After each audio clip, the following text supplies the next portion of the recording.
Mas hoje eu quero iniciar falando como Deus fala conosco. Como Deus fala conosco. Esse é o primeiro ponto desta série. E o texto que eu vou ler é um versículo que está em Jó 33, verso 14. Jó declarou o seguinte: Deus fala de várias maneiras, porém, não lhe damos atenção. Vamos citar isso em voz alta? Deus fala de várias maneiras, porém, nós não lhe damos atenção. Então, continuando aquela série, iniciando outra, baseando-me naquela, sobre que eu aprenda a ouvir a voz de Deus, como Deus fala conosco? De várias maneiras. E então, nós precisamos tomar cuidado, porque muitas pessoas tentam nos conduzir a uma situação mística, exagerada, para ouvirmos a voz de Deus. Muitas vezes estamos enfrentando problemas domésticos, conjugais, de relacionamentos com filhos, e não sabemos como lidar com aquela situação. Mas você sabia que a palavra de Deus nos dá princípios para lidarmos com todo tipo de situação que enfrentamos nesse mundo? Ela pode não lhe dar especificamente uma declaração, por exemplo, se você gosta de entrar em alguns sites, ela não vai falar sobre computador, mas ela vai falar sobre comportamento. Ela vai falar sobre um comportamento espiritual, um comportamento moral, que pode reger nossas atitudes, elevando-as a um nível muito melhor, e que agrada a Deus e que vai trazer satisfação e bênção para a nossa família. Talvez você esteja enfrentando um problema de ordem financeira. A Bíblia fala sobre isso também. Mas ela não faz um jogo mágico, como alguns pensam, que se você fizer algumas coisas, então virá mais dinheiro para você. Não é assim que funciona. Mas a Bíblia ensina como você deve lidar com o seu dinheiro, a fim de que você vença a sua o quê? Compulsão. Há pessoas que não conseguem ficar com dinheiro na mão. Eles não guardam nada. Eles gastam tudo. Parece que gostam de se meter em dívidas. A Bíblia diz que nós não devemos ficar devendo coisa alguma a ninguém. Eu sei que é impossível no mundo de hoje você não fazer dívidas, ou não fazermos dívidas. Mas nós temos que ter bom senso. Nós não podemos ir além do que devemos. Devemos sempre ser pessoas equilibradas. Mas não caia na história exagerada e mística, que se você der para Deus 5 mil reais, Deus vai lhe dar 15.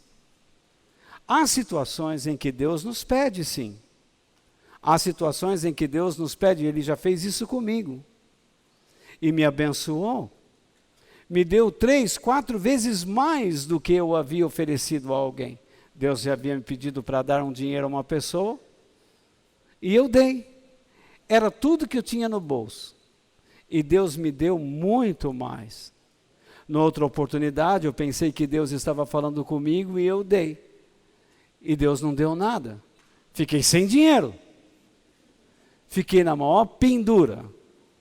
Então, você não pode achar que porque você fez alguma coisa em nome de Deus, porque Ele pediu, que você todas as vezes que fizer a mesma coisa vai acontecer vai ter o mesmo resultado. Porque não é assim que funciona. Vocês entendem? É por isso que eu não sou favorável a esses tipos de coisas que são implantadas dentro de nossas igrejas, como correntes, campanhas, em que você está com um problema, você vai lá fazer uma corrente, uma campanha de 7 vezes para resolver um problema. Pode ser que Deus tenha pedido para você persistir 7, 10 vezes, 20 vezes, 3 vezes em uma determinada atitude. E você precisaria estar num lugar para ouvir determinada coisa. Mas não significa que, então, porque deu certo, você tenha que fazer aquilo sempre. Isso não existe na Bíblia. O desconhecimento da palavra de Deus nos leva para longe da sua voz. E muitas vezes, não percebemos que estamos agindo errado. Queremos consertar assuntos familiares, mas estamos destruindo nossa família. Queremos consertar nossa vida financeira, mas nós a estamos destruindo. Temos um problema no trabalho, pensamos que estamos tomando a atitude correta, mas estamos tomando a atitude errada. A palavra de Deus sempre nos ensina como agir corretamente. Naturalmente que nesta noite, eu não posso entrar em todas essas questões, mas eu vou falar primeiramente nesta noite sobre a palavra de Deus, sobre a importância que nós temos, que ela tem, melhor dizendo, em nossas vidas, e que nós precisamos tê-la diante dos nossos olhos mais tempo do que temos tido. A revista Time, alguns anos atrás, publicou uma matéria que eu até guardei. Está em inglês, mas guardei a matéria. Ela, por meio de alguns repórteres, jornalistas, ela escreveu uma matéria intitulada Deus está morto. E esse título tem passado por várias pessoas, vários anos, e pessoas começaram a falar, Deus está morto. Mas na época que a revista Time lançou esse artigo, alguns jornalistas foram à casa do pastor, pregador Billy Graham. Já viram falar do Billy Graham? Chegaram lá com a revista, com microfones, com câmeras, e disseram, pastor Billy Graham, o que o senhor acha desse artigo? Deus está morto. Ele olhou para as câmeras, está ligado? Está tudo ligado? Eles devem estar brincando. Mas por quê? O que o senhor acha? Eles estão brincando, porque eu acabei de falar com Deus agora há pouco. Ele está vivo. Se Deus estivesse morto, eu não estaria aqui. E você não estaria aqui. Nós não estamos aqui por uma questão de ritual ou de rotina. Alguns até podem estar. Mas eu creio que a maioria não está aqui por essa razão. Está aqui porque Deus está vivo. Deus está vivo. E porque Jesus, na pessoa do Espírito Santo, habita em seus espíritos. E vocês não estão aqui porque vieram. Vocês estão aqui porque foram trazidos por Ele. Deus os trouxe a esse lugar.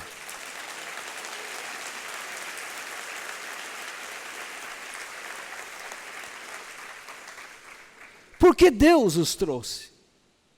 Porque Deus nos deu a capacidade de ouvi-lo. Porque Deus nos criou com esta capacidade. Deus nos criou com a capacidade de ouvir sua voz, de sentir sua presença. Deus nos criou com a capacidade de sermos cheios com a sua glória, com a sua bondade e todo o seu esplendor.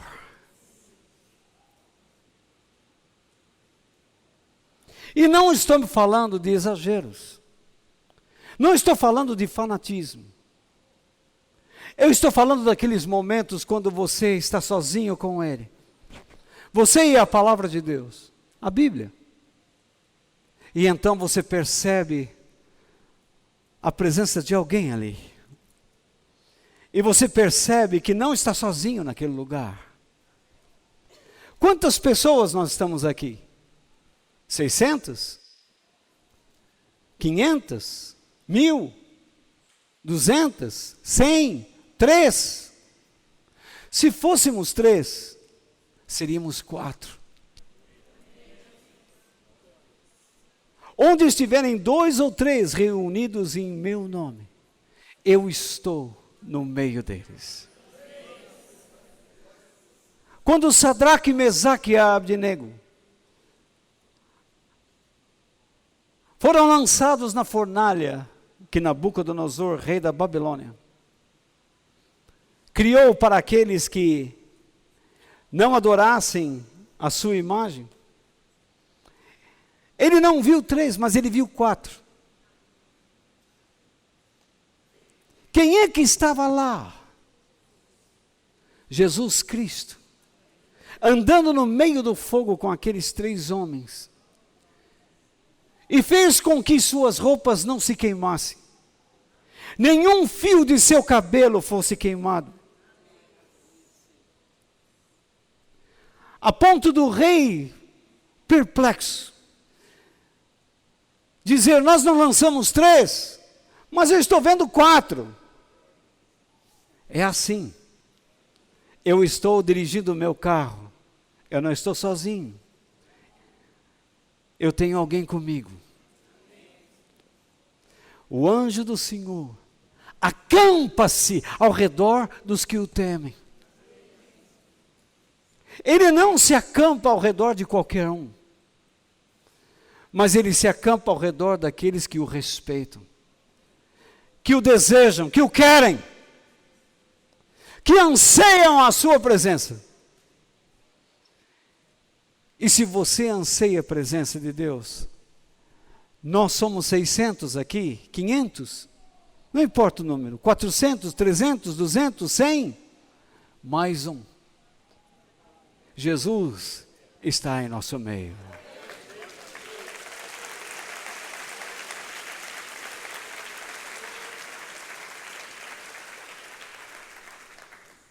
Lendo novamente o versículo de Jó, ele diz: Deus fala de várias maneiras, porém nós não lhe damos atenção.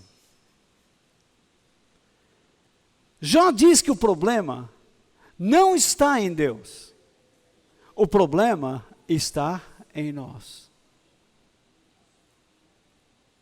Nós não temos agenda para Ele. Nós achamos que a nossa agenda para Deus é num momento dominical, quando nos reunimos aqui. Mas ao longo da semana, nós não temos agenda. Nós achamos que podemos correr o dia a dia e em algum momento pensar em Deus está bom. Mas escute, Deus espera que nós tenhamos um tempo a sós com Ele. Todos os dias. Não é porque eu devo ter esse tempo, é porque Ele nos chama para termos este tempo com Ele. Como eu disse há pouco, o problema não está em Deus, o problema está em nós. Ele fala conosco. Perceba o que Jó diz a seguir. De noite, no versículo 15, de noite, na cama, quando dormimos um sono profundo, ele fala por meio de sonhos ou de visões. Você está dormindo. Eu estou lendo a Bíblia. O versículo 15 do capítulo 33 de Jó. Você está dormindo. Um sono profundo. Você caiu na cama. Então Deus começa a colocar sua palavra dentro de você. Todos nós sabemos, cientificamente falando, que sonhamos a noite inteira.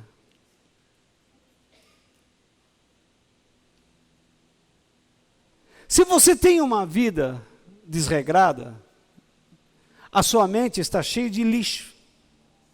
E ela vai produzir sonhos. Mas se você tem uma mente colocada em Deus, ela estará apta para receber a palavra de Deus, mesmo quando você está dormindo profundamente.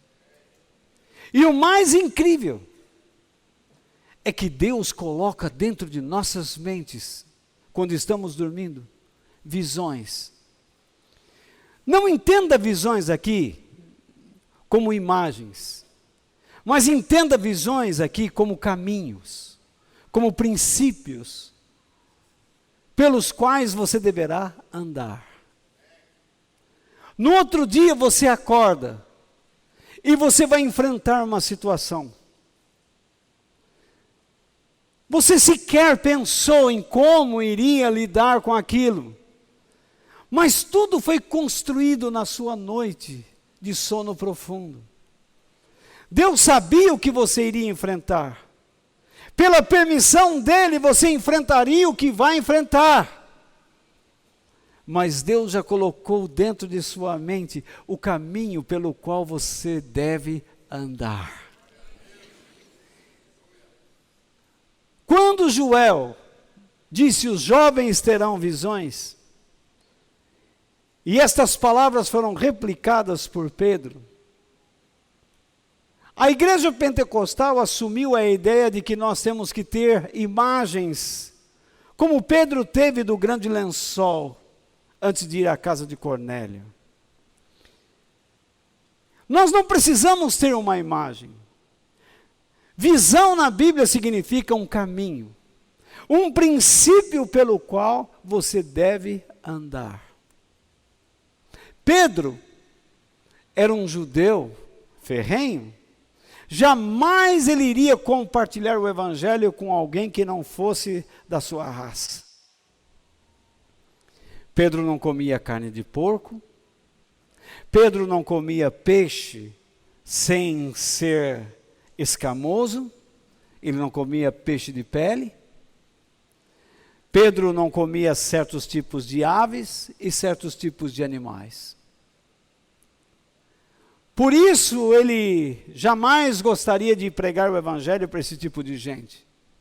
Então, Deus lhe deu uma visão, mostrando-lhe o quê? Um caminho pelo qual ele deveria andar.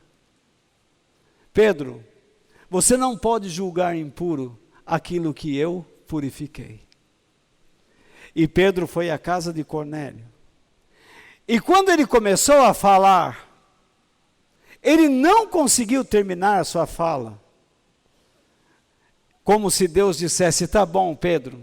E então ele derramou o Espírito Santo sobre a casa de Cornélio, e todos eles foram cheios do Espírito Santo. Porque Pedro obedeceu. Se nós obedecermos as palavras que Deus coloca dentro de nós, e os caminhos que Ele coloca dentro de nós, não somente nós seremos cheios do Espírito Santo, mas traremos graça, bondade, poder e a sua glória no ambiente em que estivermos. Se você for uma pessoa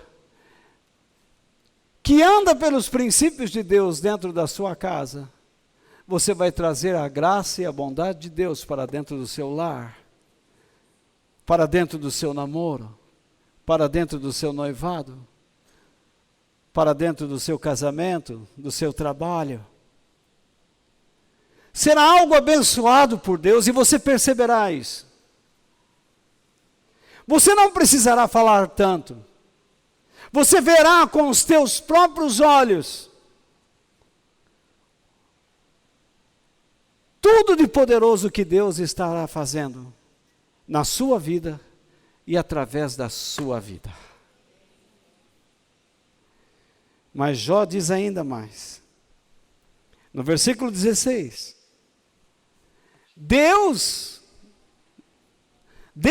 fala aos nossos ouvidos. E os seus avisos nos enchem de medo. Deus também é capaz de falar aos nossos ouvidos. Muita gente fica procurando esse tipo de fala. Eu quero ouvir a voz de Deus. Meu céu, estou ouvindo.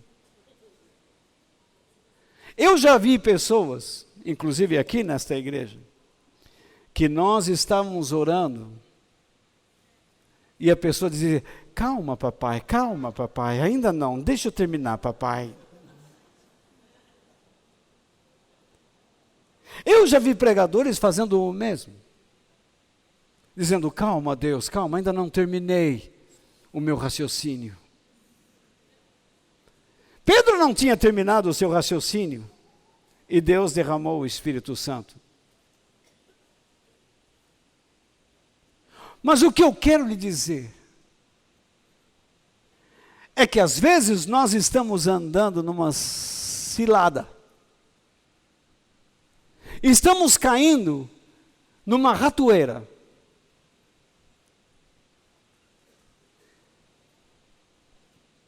Por causa do prazer. Porque acreditamos que aquilo que estamos fazendo é bom. Mas se Deus não nos avisar, seremos presas fáceis, iludidas. Às vezes nós estamos caindo num evangelho fácil de prosperidade, de vida rica, sem sacrifícios, sem sofrimentos. Dizemos: como que um Deus bom pode permitir que um filho dele sofra? Pergunte para Jesus o quanto ele sofreu. Pergunte a Paulo, a Pedro, a João, a Estevão. Pessoas até que foram martirizadas, cerradas ao meio. Pergunte agora para os nossos irmãos cristãos que estão na Índia, morrendo em nome de Cristo, em favor da fé que professamos. Pessoas que estão em países muçulmanos, que estão morrendo, para que nós aqui possamos ter liberdade. E o que nós fazemos com a nossa liberdade? Pouco fazemos?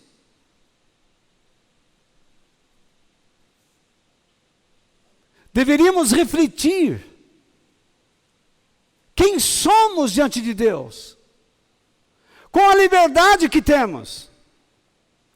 Porque a própria liberdade que achamos, ou como a definimos, pode se transformar em uma ratoeira, em uma armadilha.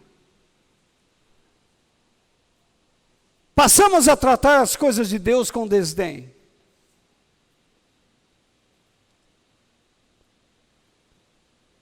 Vivemos em uma época onde a maioria das pessoas dizem: nós não precisamos de muita pregação. Nós precisamos de som. Meu amigo, saiba que a igreja não foi fundada sobre louvor. Ela foi fundada sobre a palavra de Deus. Foi por meio de pregações, de homens corajosos, de homens que ensinaram que os primeiros cristãos foram formados e a igreja se desenvolveu. Desculpe se eu me perder um pouco, fiquei a noite inteira dentro de um avião, mas eu acho que eu ainda estou lúcido o suficiente. Quando Deus nos fala aos ouvidos, diz Jó que é para nos encher de medo, que é para pararmos de ir numa determinada direção. Se você quer ouvir a voz de Deus, quase que audível, quando você a ouvir, possivelmente será como advertência.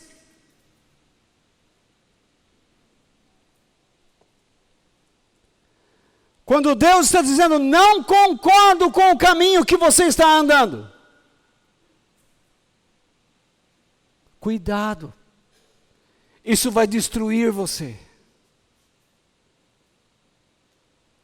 Mas ainda, o verso 17, diz, ele fala com a gente, para que deixemos de pecar, e para que não nos tornemos o quê? Orgulhosos. Só aqui já dá uma mensagem, não é? Não precisa seguir mais adiante nada, né? Quando Deus fala conosco, a principal razão de Deus falar conosco é para que deixemos de pecar. O que é pecar? Pecar, a linguagem mais básica, é quando nós não estamos indo no alvo correto. Mas existe uma razão para não acertarmos o alvo. Qual é? O orgulho. Se Deus não tiver a permissão de trabalhar no nosso orgulho, nós sempre erraremos o alvo. Sempre caminharemos numa direção errada.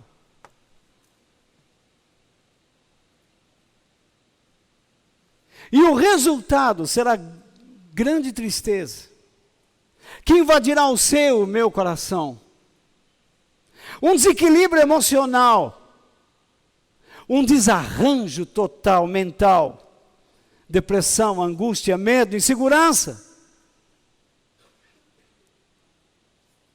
Teremos até medo de confiarmos nele. Não o buscaremos como deveríamos. O orgulho nos leva a substituí-lo por qualquer outra coisa. Por qualquer outra coisa. Sabe por que eu estou aqui? Porque eu cheguei ao Brasil hoje, logo cedo.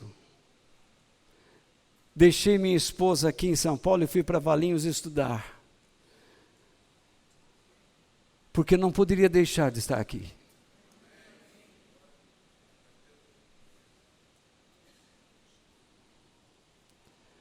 Alguns trocam esse momento por qualquer coisa.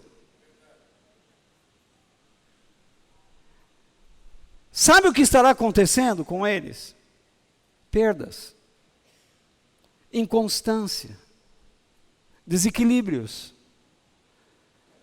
Porque a palavra que Deus tem para nós nesta noite é para toda a igreja. Por isso que Deus me levantou para falar com vocês todos hoje. E aproveito para agradecer o Celino, o Paulo e o Jorge, que cuidaram do rebanho de Deus na minha ausência. Que Deus os abençoe. Mas, como Deus falou com o seu povo no passado? No passado, o povo de Deus não tinha a Bíblia Concordam comigo? Sim ou não? Como Deus falava com eles? Através de um arbusto. Quem você se lembra? Moisés. Deus falava através de uma nuvem. Com quem?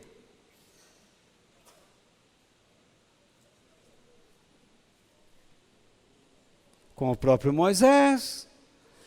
Com o povo. Hã? Sim. Deus falava com o seu povo através dos seus anjos. Se lembram? Quando? Abraão, Ló. Não é isso? Deus falava com o seu povo através da coluna de fogo. Deus falou até por meio de uma jumenta.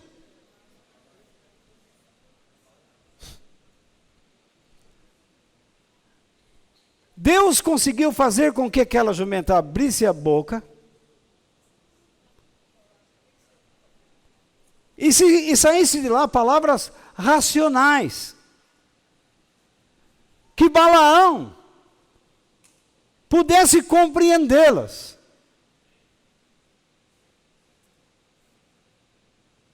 Deus pode fazer isso hoje? Claro que pode. No entanto, nós somos o povo do Novo Testamento. O povo do Velho Testamento não tinha Bíblia, mas o povo do Novo Testamento tem toda a revelação de Deus. Tudo o que Deus queria dizer ao seu povo e à igreja está aqui, nesses 66 livros, por isso que é uma Bíblia. É um cânon, onde 66 livros mostram com clareza a história de Deus para com o seu povo, desde o início deste até o final dele no Apocalipse. O que é que Deus vai fazer conosco? Então nós não precisamos buscar uma coluna de fogo. Eu não preciso ir a um monte buscar um graveto que brilha. Eu não preciso buscar um vento que sopra para dizer que Deus quer falar comigo. Eu preciso aprender a buscar na palavra de Deus a voz dele. Se eu não busco o elemento, desculpe, não sei se deveria falar assim, o elemento primário, que ao longo dos séculos Deus preparou para nós, que é a Bíblia. Se eu buscar qualquer outro elemento, eu vou me confundir. Se você está acostumado a buscar palavras daqueles que vocês chamam de profetas, você só viverá em confusão.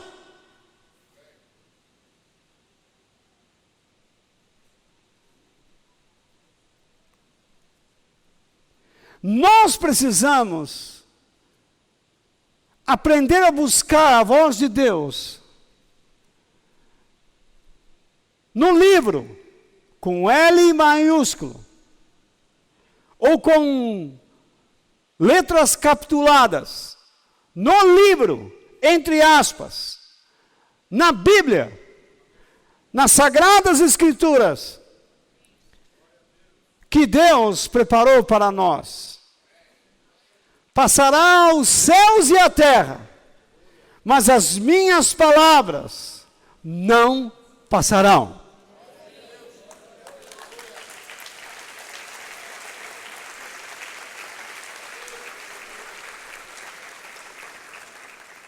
Eu preciso da Bíblia para compreender os princípios que regem a minha vida caseira, profissional,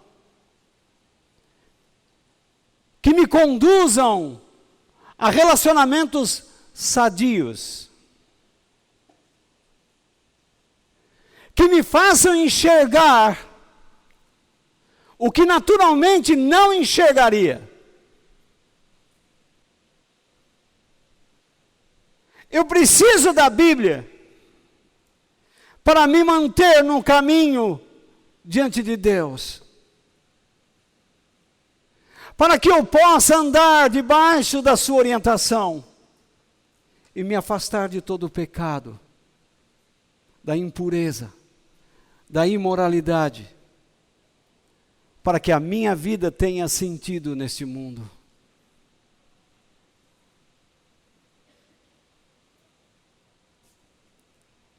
Portanto, Deus fala conosco através da Bíblia. É isso que Deus quer falar conosco nesta noite. Deus fala conosco através da sua palavra. Mas muitas pessoas que já estão na igreja há muito tempo, ouvem uma frase como essa e dizem, isso eu já sei.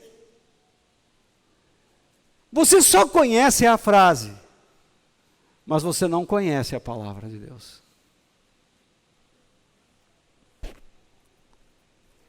Essa é a primeira maneira que Deus quer falar conosco.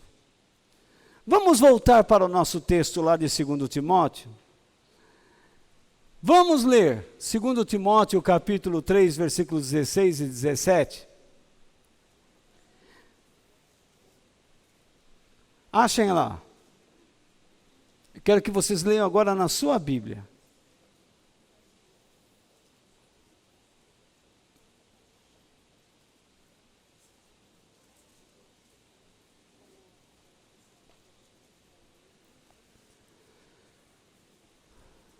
É o versículo que nós lemos sempre, antes de nossas reuniões, antes de eu compartilhar com vocês a palavra de Deus.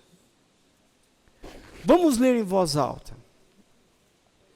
Pois toda a Escritura Sagrada é inspirada por Deus e é útil para ensinar a verdade, condenar o erro, corrigir as faltas e ensinar a maneira certa de viver.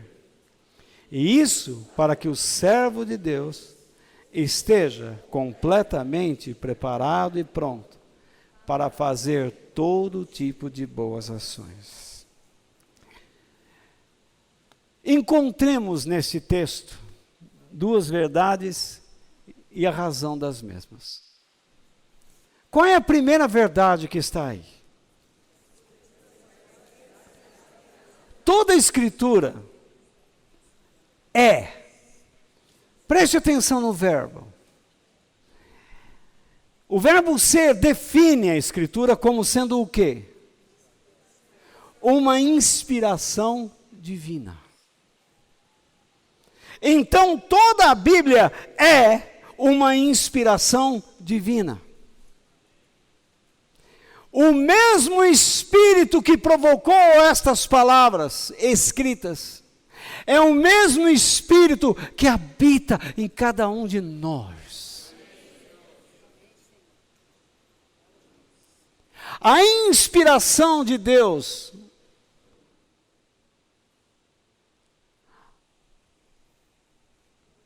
para que este livro fosse produzido é a mesma inspiração que nos leva a Ele. Toda a inspiração de Deus irá nos levar ao que Ele escreveu.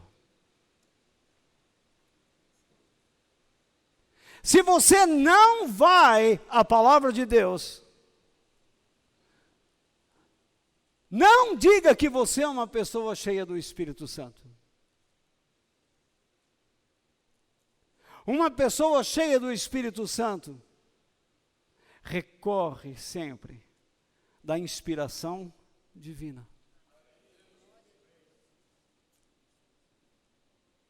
O que é uma pessoa cheia do Espírito Santo? É uma pessoa que fala em línguas? Que profetiza? Que tem dons? Não. Repare a carta de Paulo aos Coríntios. Era uma igreja cheia de dons, mas Paulo os chamou de crianças, imaturos, pessoas incapazes de discernir. Dom espiritual não torna ninguém cheio do Espírito.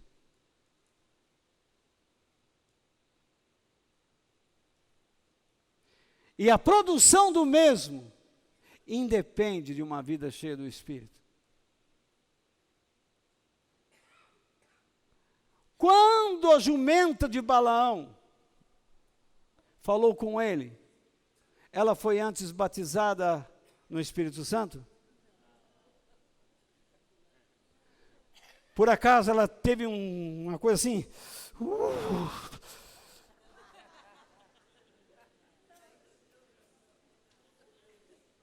Você já imaginou a mula, ou a jumenta, ou o burro, tendo um streamlink desse?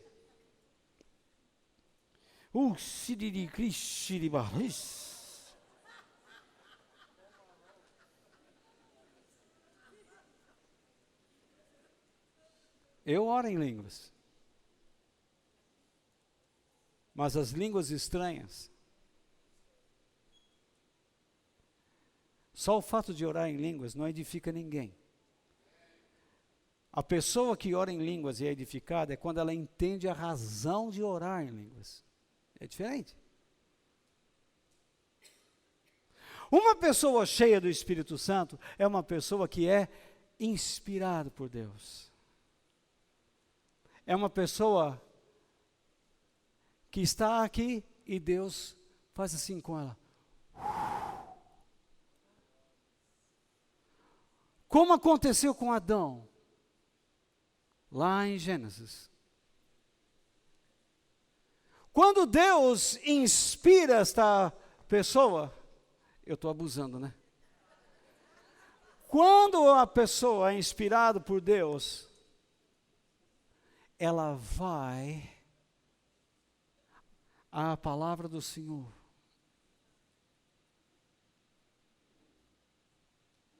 Porque ela se torna escrava por espontaneidade do livro. O mundo cai, mas ela não se abala. 1000 cairão à tua direita, 10.000 à tua esquerda, mas tu não serás abalado, atingido.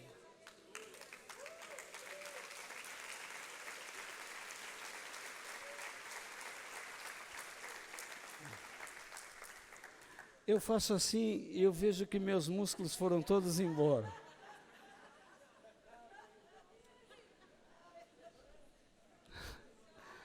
Tenho até medo de fazer isso. Oh, obrigado.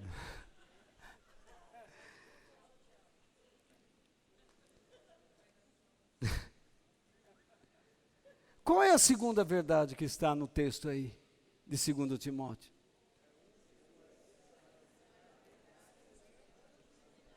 Por que você diz que é uma verdade?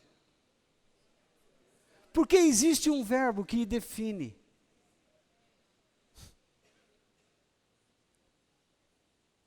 Ela é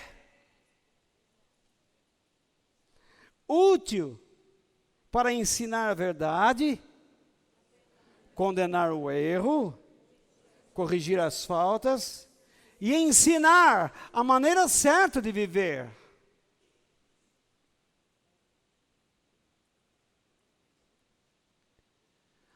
A Bíblia não é para ficar dando a você uma inspiração falsa, de que você pode simplesmente estar numa reunião de domingo e durante a semana você vai ganhar muito dinheiro.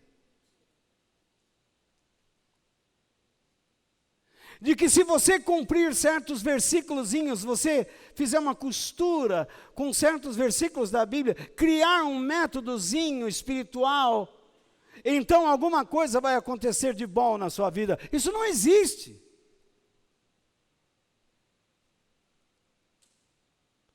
Toda pregação da palavra de Deus, todo o ensino da palavra de Deus visa isto. Ensinar o quê? A verdade. Quem é a verdade? Jesus. Eu tenho que ensinar sobre Ele.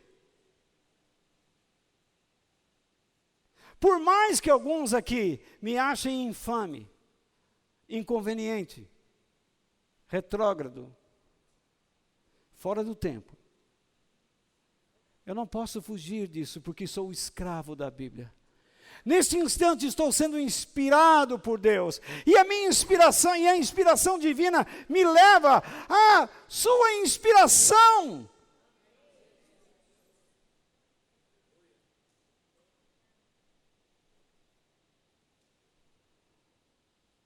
Este momento é terrível.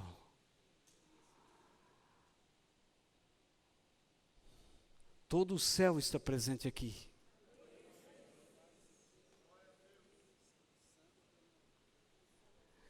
Mas toda a força do inferno reage à ação de Deus.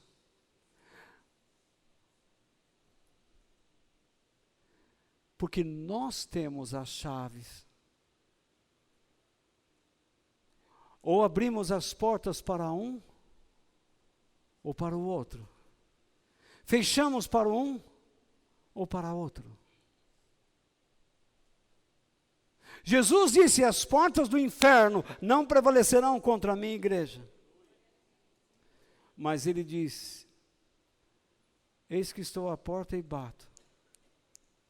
Se alguém ouvir a minha voz e abrir a porta, eu entrarei.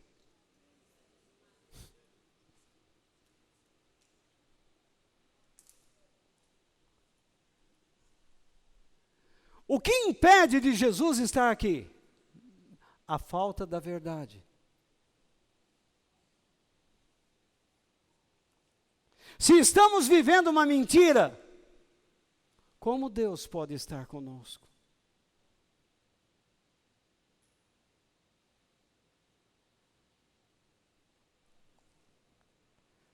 Por isso a palavra de Deus condena o erro.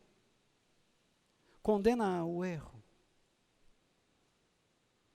Mas ela não apenas condena, ela aponta, mas mostra o caminho. Lembra o que Jó disse? Deus dá visões. Ele mostra um caminho pelo qual você deve andar. Porque Ele ensina a maneira certa de viver. E nós só descobrimos a maneira certa de viver por meio do ensino da verdade. Repare que esta verdade começa com ensinar e termina com ensinar.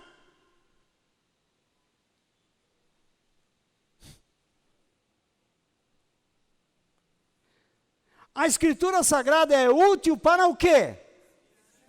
Para ensinar o quê? A verdade.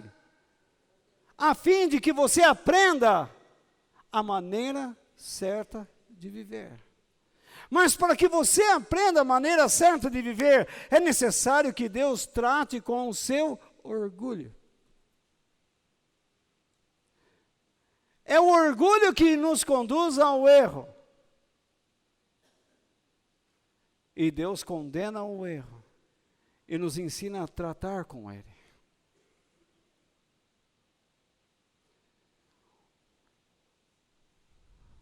Onde eu vou aprender a maneira certa de viver?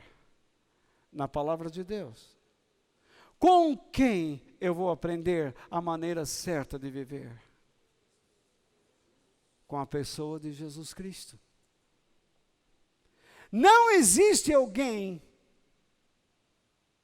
em toda a história que expressou a veracidade de Deus e a própria presença de Deus, a não ser Jesus Cristo. A maneira certa de viver, ou essas duas verdades, tem uma razão de ser. Qual é?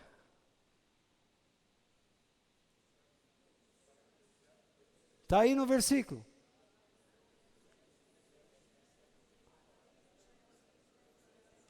Para que o servo de Deus esteja completamente preparado e pronto para fazer todo tipo de boas ações. Você conhece alguém mais preparado do que Jesus para fazer a vontade dele? Não. Nós não gostamos da vontade de Deus, porque não gostamos das suas verdades. Porque Ele quer nos inspirar para a Bíblia, mas nós não vamos a ela. Se não vamos a ela, nos tornamos incapazes de reconhecer nossos erros, a não ser quando estes sejam realmente crassos, muito visíveis, muito claros.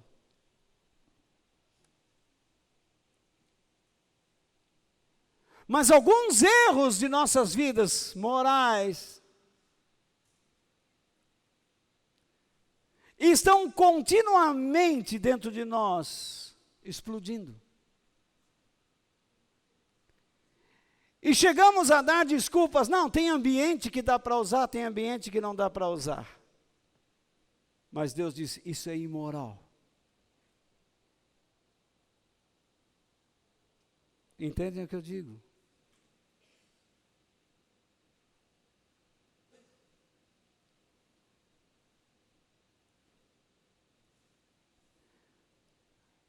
Em algum momento você deveria falar uma outra coisa, mas você resolveu falar algo torpe.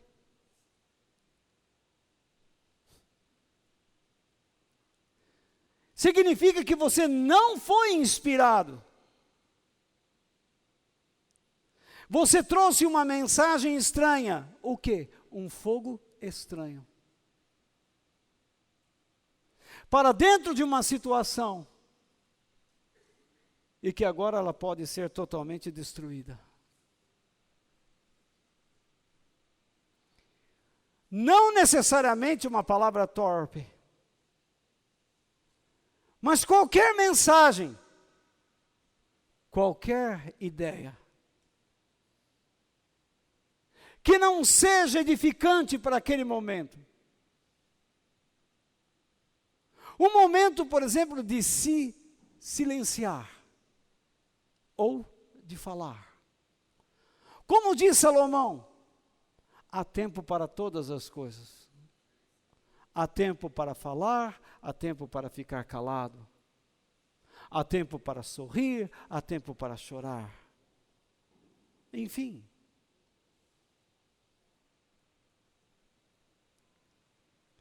Portanto, quando vamos à Bíblia, tenhamos 3 pensamentos em mente.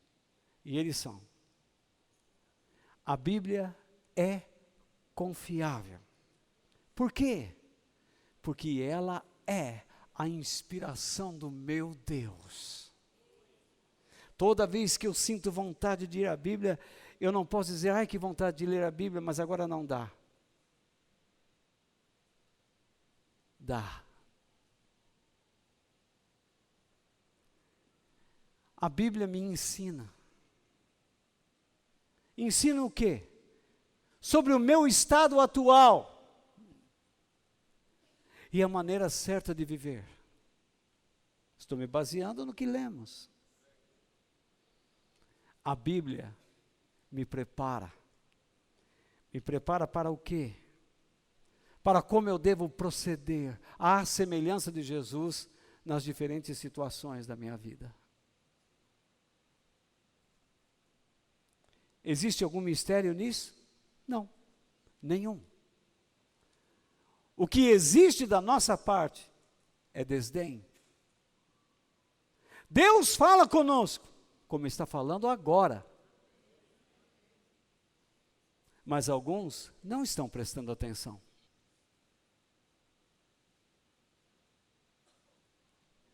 Alguns eu posso até ver daqui, que não prestam atenção. Estão longe. Mas eu não vou discutir com eles, porque a minha preocupação é com aqueles que estão atentos.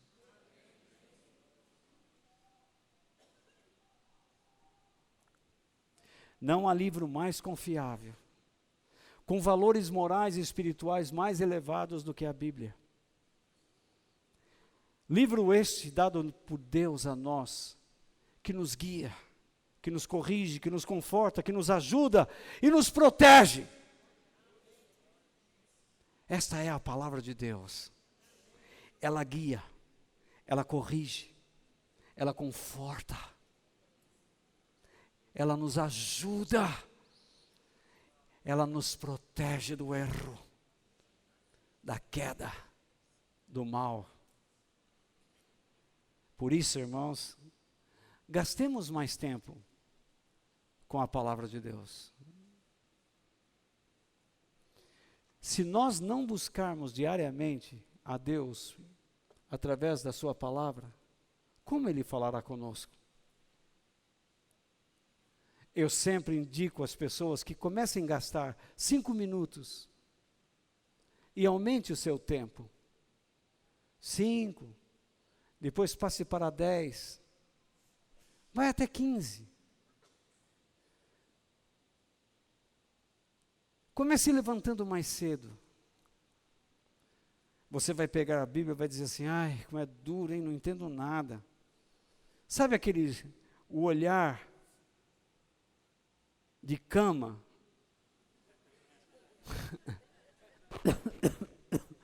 Você olha assim, está tudo meio debaixo dos lençóis. Mas vai. Quando você lê, por exemplo, o que Jó disse, Deus fala de várias maneiras, porém nós não lhe damos atenção. Ai. Leia então em voz alta. Deus fala de várias maneiras, porém nós não lhe damos atenção. Não apenas leia, mas fale, recite. Memorize. Guarde, decore. Aprenda. Alguém diz, Deus não fala comigo. E eu pergunto, quanto você lê de Bíblia? Eu liguei para aquela irmã, foi uma benção. A benção. A palavra da irmã foi uma benção. Benção? Você continua na mesma miséria. Eu não vejo a sua vida mudar. Eu não vejo você ser forte para fortalecer outros. Eu não consigo ver sinais de alegria no seu rosto, de perseverança, de guerreiro, de guerreira. Olhar para você é desanimador. É como olhar o quadro da Mona Lisa.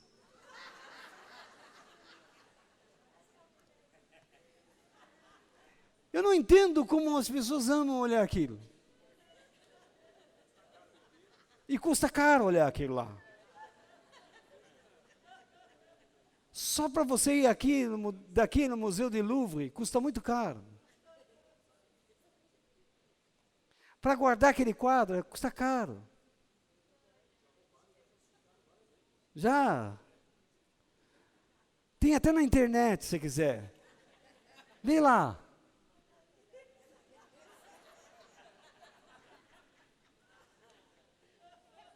Olha, Mona Lisa. Ninguém olha a minha cara quando eu estou sofrendo, chorando. Você devia olhar para mim e falar que dó. Mas alguns olham assim, chora, sofra, desgraçado. A Mona Lisa está lá. Não sabe se ela ri. Alguns dizem que é a cara do Da Vinci, que ele tinha alguns problemas. Ele queria se ver num rosto de mulher.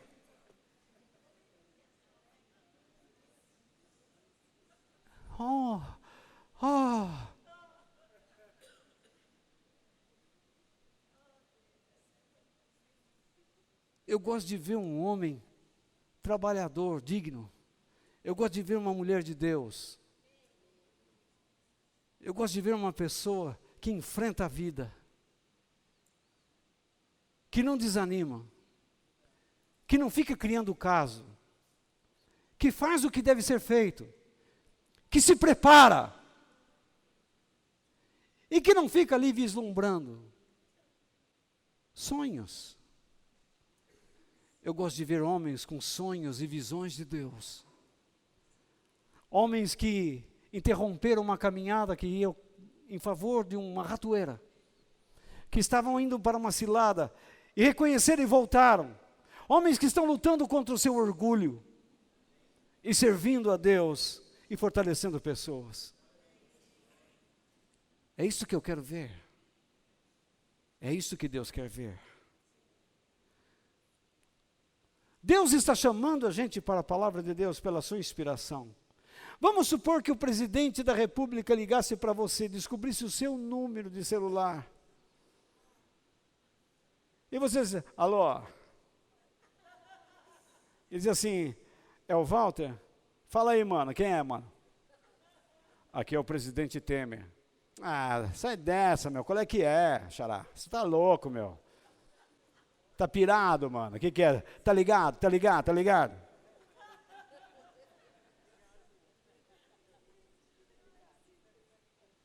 Aí, você desliga o telefone na cara dele, pá, presidente Temer.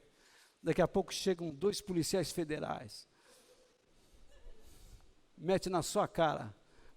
Há pouco você recebeu um telefonema do presidente Temer. É mesmo? O que se trata? Ele queria falar com você e você desligou na cara dele. Oh, desculpe, mas eu recebi um telefonema do presidente. Ele quer falar com você. Ele descobriu que você tem certas aptidões que servem.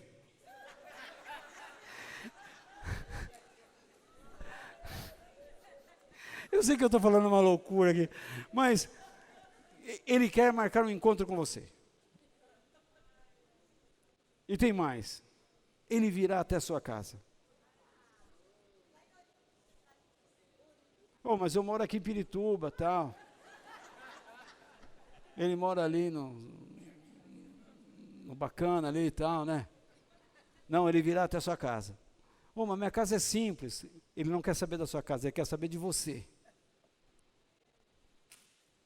Bom, então tudo bem. Quando vai ser esse encontro? Daqui 2 horas. Ele saiu de Brasília já faz 1h30 e está pousando em São Paulo. Ele vai pegar um carro e vai para sua casa. Ou então vamos correndo. Não precisa não, que nós vamos levar você lá. Nós somos agentes.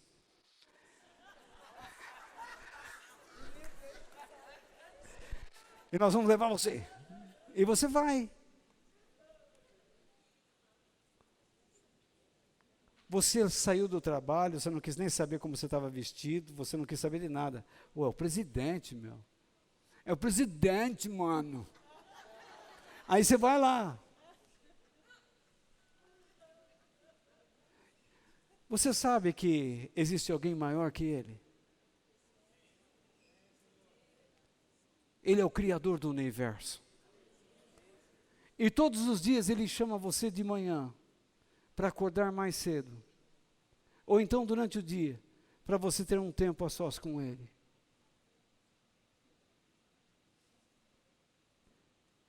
E o seu agente está dentro de você. O Espírito Santo. Inspirando você para ir lá. E o que você faz? Não vai. Você acaba perdendo. Deus quer conduzir você à palavra dele, mas você não vai. E você se esconde atrás de uma velha resposta. Eu não entendo a Bíblia.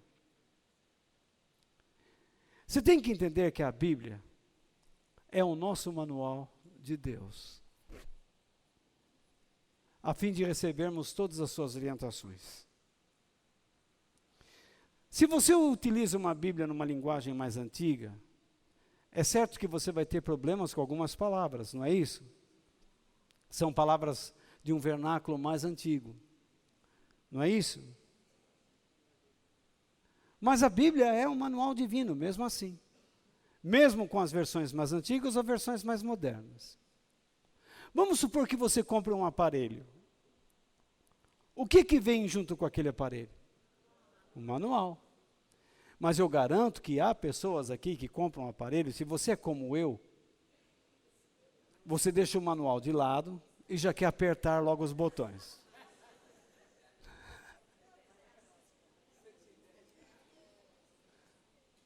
Se alguém chega com um aparelho para mim e começa a falar, não, porque isso aqui faz isso, peraí, como é que funciona? Eu quero logo saber como é que é. Me dá um lado prático do negócio aí. Não quero muita explicação, não quero muita firula. Qual é o botão que eu aperto?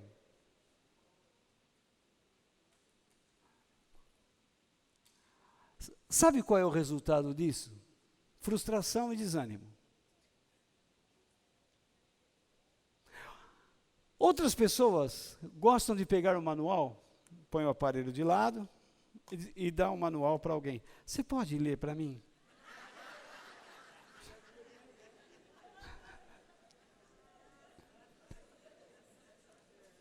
Em casa, a Michele, nós damos os manuais para ela ler.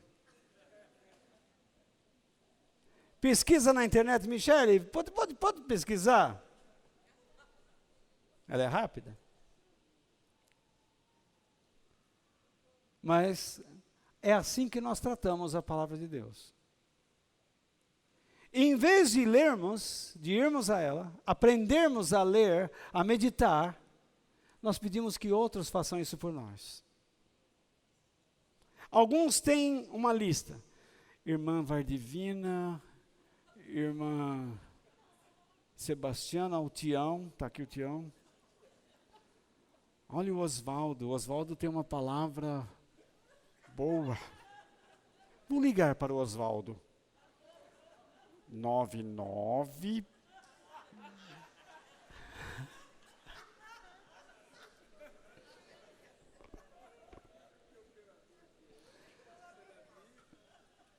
Ai, o Oswaldo é bom porque ele é da minha operadora, ó.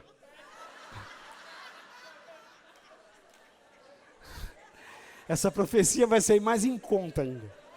Então,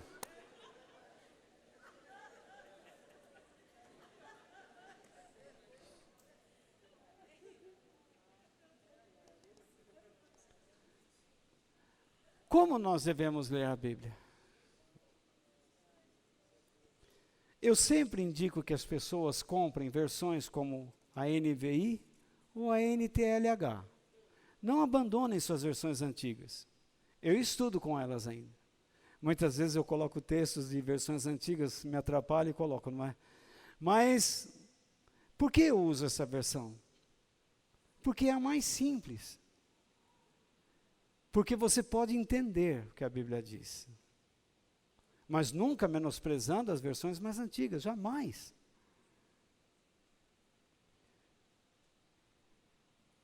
O mais importante é que você ainda consiga, por meio dessas versões mais modernas, Bíblias de estudo. Porque elas vão esclarecer certas mensagens, certos capítulos, certas passagens para você.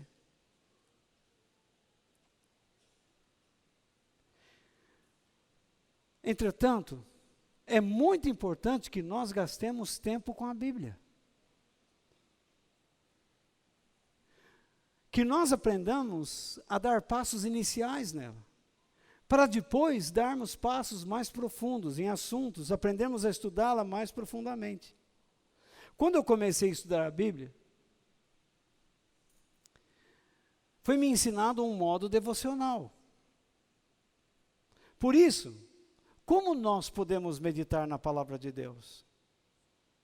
Algumas pessoas já querem se tornar catedráticos. Chegam aqui para mim, pastor, vou entrar no seminário, vou aprender a Bíblia. Você não vai aprender a Bíblia lá. Talvez você vai até perder sua fé lá. Porque há muitos professores hoje em dia ensinando em seminários que nem creem mais em Deus. Fazem 10 anos que eles não pregam para uma alma. E vão ensinar as pessoas a amarem a palavra de Deus. Uma das maneiras que eu uso é o modo devocional. Eu pego um texto e faço perguntas a ele. Por exemplo, quantos personagens estão envolvidos? E o que eles estão fazendo? Davi e Golias, por exemplo. Quantos personagens estão lá? Ou estou vendo Davi, Golias. O que eles estão fazendo? Davi está se preparando e Golias está zombando. Davi está tendo uma atitude humilde e Golias autossuficiente. Isso já não ensina alguma coisa? Existe no texto uma verdade para acreditar? Você olha para lá, nós vimos agora há pouco que tinham duas. Há verbos no imperativo e no subjuntivo, aí complica um pouquinho para alguns. Imperativo é aquele verbo que diz assim, faça isso, vá até lá e volte. É aquilo que você fala para o seu marido.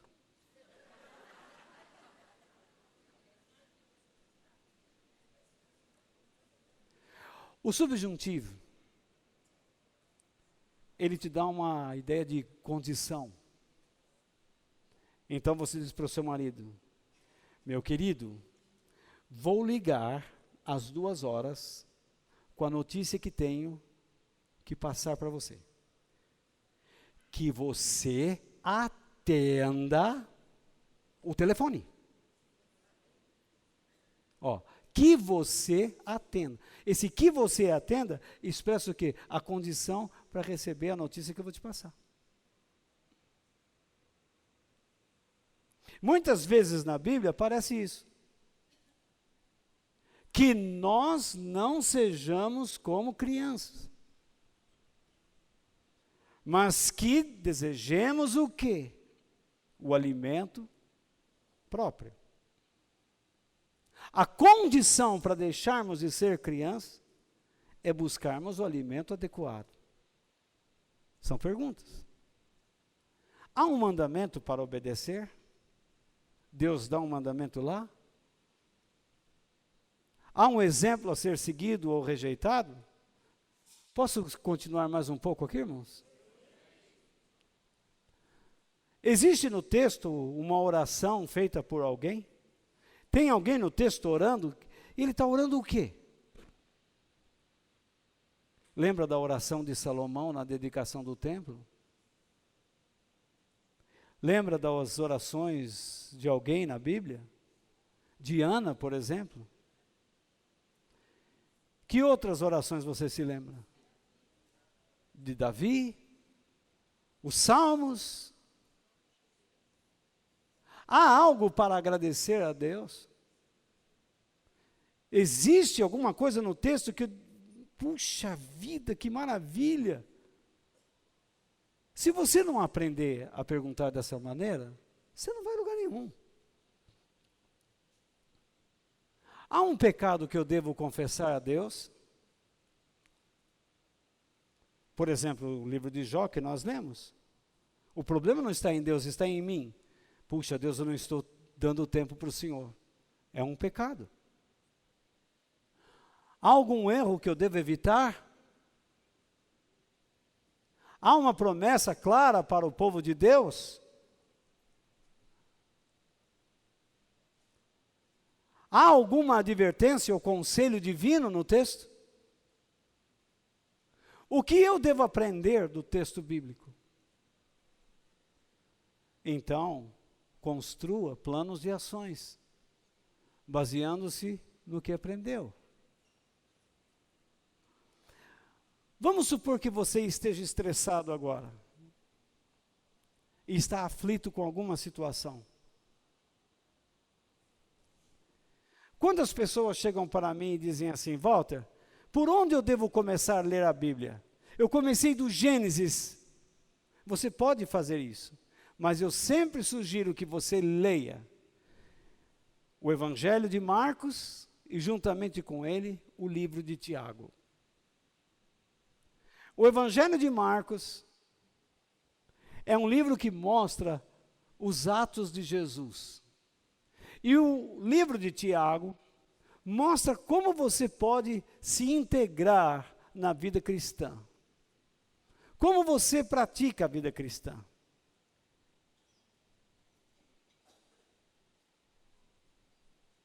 Então, se você está estressado, vamos fazer um exemplo no livro de Tiago. Tiago, capítulo 1, versículos 2 e 3. Abre lá.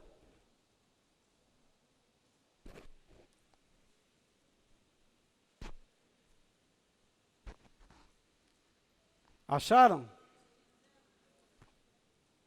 É difícil achar, né? Vai no índice. Pronto.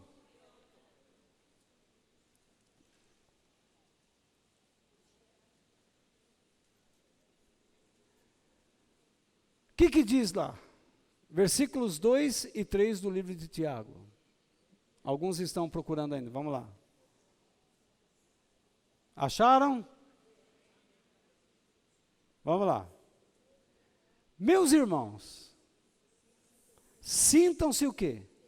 Felizes quando passarem por todo tipo de aflições.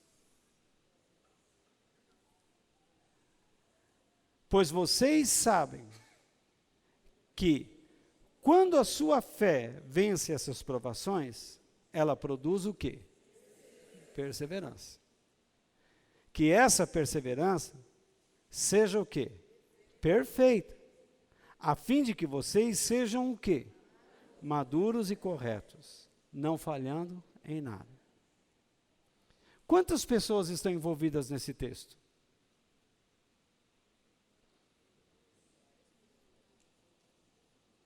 Hã? Quem? A igreja. Por quê? O que ela está fazendo? Ela está lendo. E ela vai ouvir. Ou não é? Quem mais está envolvido aí? O próprio Tiago. O que ele está fazendo? Ele está escrevendo. Mas o que ele escreve? Um conselho. Esse conselho serve para quê? Para fortalecer pessoas. Olha onde vai. Eu até admito que você talvez não vá chegar a tanto. Mas dá para descobrir um pouquinho. Quem mais está aí? Deus, olha aí. Deus está fazendo o quê? Inspirando. Tiago a fazer o quê? A escrever. E Deus está inspirando a igreja a fazer o quê? A ouvir. E também a ler.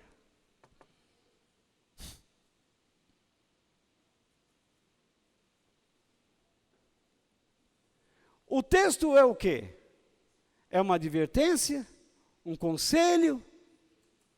Hã? Um conselho. Você não está vendo Deus dando uma bronca aqui, mas Ele está dando um conselho. Não é isso? Onde estão os verbos no imperativo? No verso 2. Sintam-se. Só tem um. Está certo isso? Irmãos, sintam-se. Não é um verbo forte? Que nem você fala para o seu filho: filho, obedeça. Fique quieto. Fale agora. Desligue a televisão. Feche a geladeira. Não brinque com fogo. É um verbo forte, que chama a atenção. Não é isso? Então veja só, há verdades aqui explícitas? Sim ou não? Qual é a verdade aqui?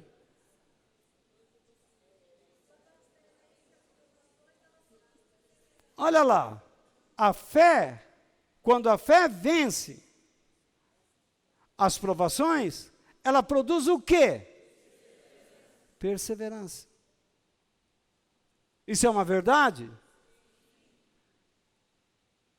Então, uma pessoa que é perseverante, ela é assim por quê?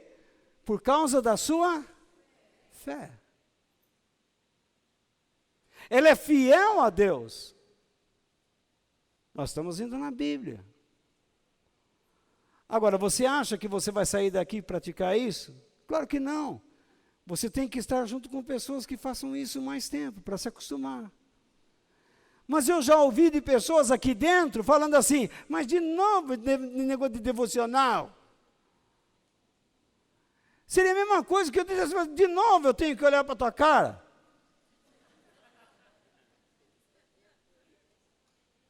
Você é o tipo de uma jumenta que falou uma vez e depois não falou mais nada. Se eu aprendi algumas coisas aqui, como é que eu devo proceder em relação ao que eu aprendi? Eu diria assim, que em meio às aflições, eu devo buscar o quê? Deus, para que eu tenha uma vida abençoada. O que Tiago diz lá?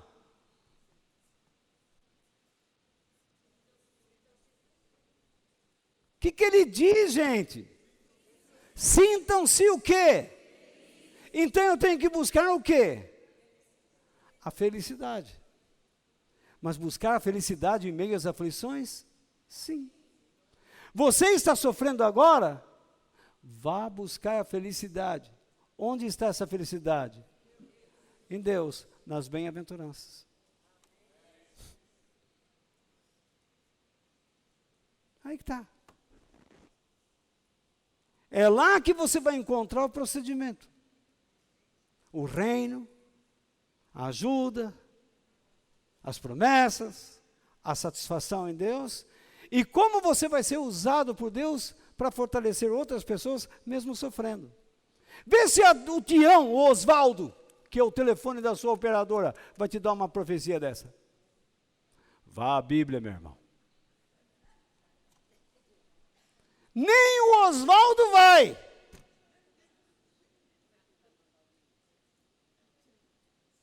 Eu já ouvi pessoas que vivem dando revelação, que não sabem onde está um livro da Bíblia.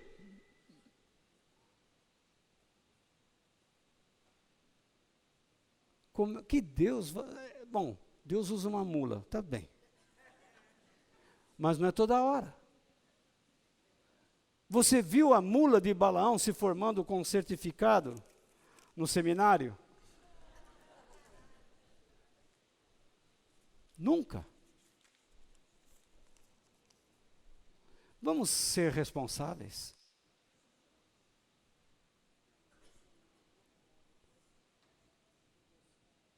Então é possível em meio às aflições sermos abençoados por Deus? Claro que é. Então que eu creia que mesmo em meio às aflições eu posso ser uma pessoa abençoada por Deus. Que mais eu devo crer? Que a minha fé pode vencer as provações que eu estou passando e me tornar um sujeito perseverante. Eu tenho uma porção de defeitos, mas se há algo que eu busco é perseverança. Eu não baixo a bola. Eu não gosto muito de mimimi. Eu não gosto de ficar nos cantinhos. Eu gosto de, tem que fazer? Vamos fazer. Não tem essa história, não. Ah, estou me arrastando. Estou falando? Eu estou falando. Vamos fazer. Que a minha perseverança produza em mim o quê?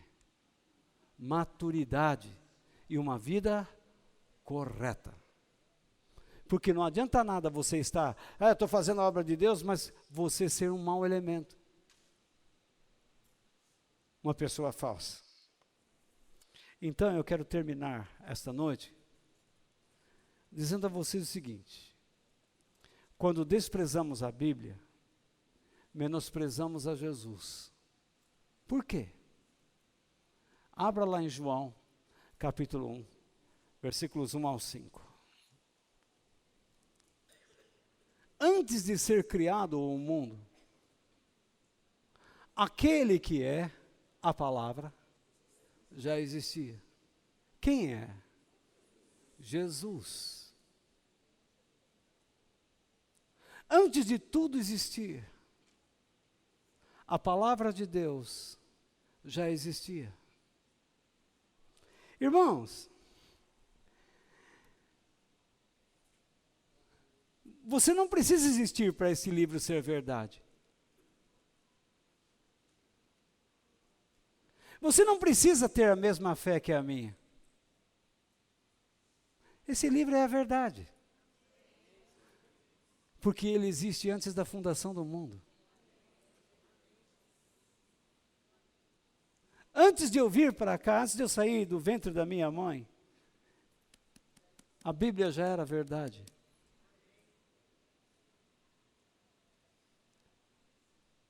Mas a Bíblia diz que Jesus é a palavra de Deus. E diz assim: ele estava com Deus e era Deus. Quem é Jesus? Deus. Então Deus, quando fala por meio de Jesus. Então, as palavras que estão aqui neste livro, de Gênesis e Apocalipse, falam de quem? De Jesus. De Jesus. Do plano de Deus através de Jesus. Vamos lá. Desde o princípio, agora já não é mais antes da fundação do mundo. Desde o princípio, a palavra estava com Deus. Por meio da palavra, quem é a palavra? Jesus. Deus fez todas as coisas. E nada do que existe foi feito sem ela. Se nada fosse feito, Jesus seria a palavra de Deus? Claro que sim.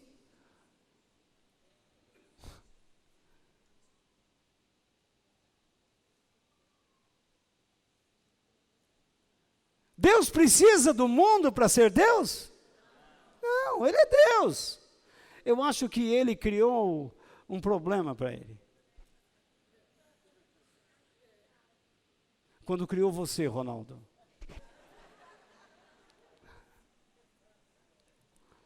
Quando Ele nos criou um problema. Você é um problema para Deus e para Carla. E eu para Denise e para Deus. Bom,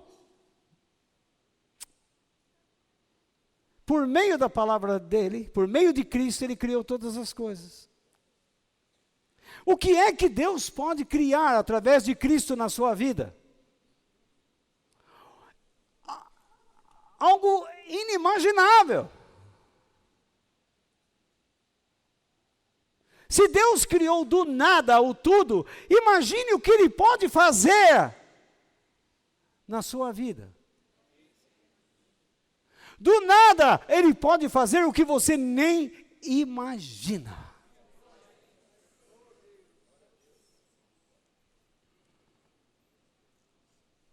Verso 4. A palavra era o quê? A fonte da vida. Despreze a palavra de Deus e você não tem vida. Está cheio de cristãos que dizem: oh glória, aleluia, oh glória, glórias. Deus fala em mistério. Deus fala em mistério. Mas ele não lê a Bíblia. Oh, estou vendo na sua vida agora, acredite, estou vendo agora um monte de coisa ruim, mas Deus já pôs a mão, hein? Pôs a mão, estou vendo aí, Deus já pôs a mão, hein? Não está mandando você orar, não está mandando você obedecer nada, não está mandando você observar nada, simplesmente está dizendo, Deus está pondo a mão, hein? Por que esse camarada está dizendo assim? Porque ele não lê Bíblia. Ele não tem vida. Ele está te enganando.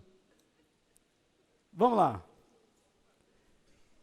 A palavra era a fonte de vida. E essa vida trouxe o quê? A luz para todas as pessoas.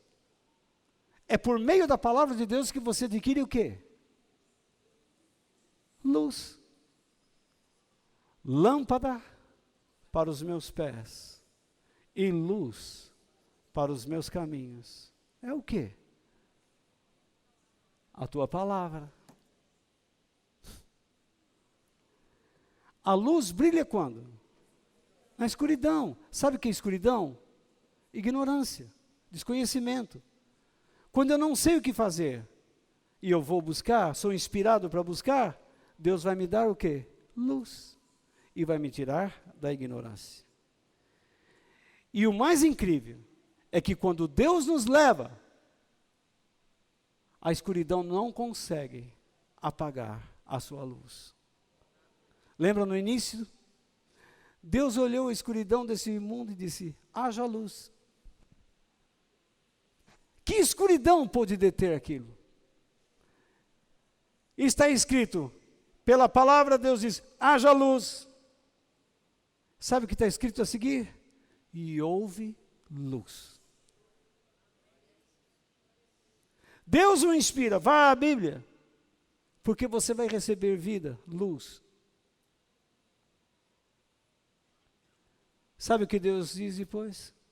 E houve luz. A minha esperança é que através dessas meditações, aprendamos a ouvir Deus, como Ele fala conosco. Que nós sejamos também sóbrios e responsáveis em todos os nossos caminhos diante de Deus.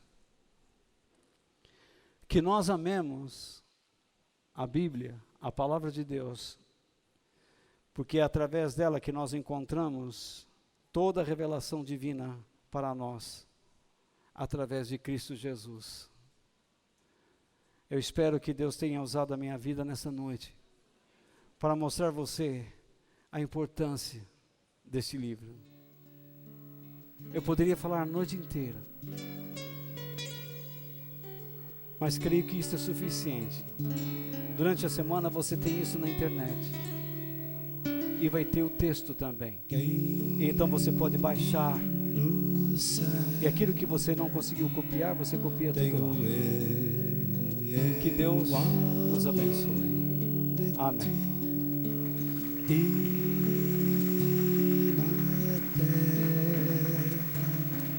Em quem tenho mais prazer, não há outro Deus semelhante a ti, Senhor. És a minha força em meu coração. És a minha